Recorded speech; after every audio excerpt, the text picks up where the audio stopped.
अपने व्हाट्सएप में stylish keyboard कैसे लगा। आज इसी के बारे में बात करेंगे, तो वीडियो बहुत इंटरेस्टिंग होने वाला है। तो वीडियो को लाइक सब्सक्राइब जरूर कर दीजिए। आपको ये ऐप्स डाउनलोड करना पड़ेगा जिसको डबल ए लिखा हुआ है। इसको फैंसी फ्रंट कीबोर्ड, इसको डाउनलोड करने के बाद इसको इनेबल कर देना है यहाँ पे एक्टिवेट करके।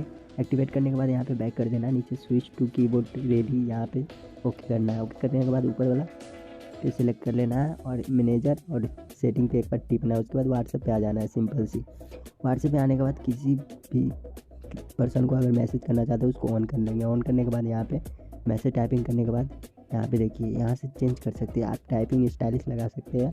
यहाँ से चेंज करके किसी को भी मैसेज स्टाइलिश भेज सकते हैं। तो वीडियो को अच्छा लगा तो लाइक करना, सब्सक्राइब करना ना भूलिए। तो कमेंट में बताइए ये वीडियो कैसा लगा। मैं आपके लिए अच्छे से अच्छे वीडियो बनाने की कोशिश करूँगा। तो वीडियो अच्छा लगे तो लाइक कर दीजिए।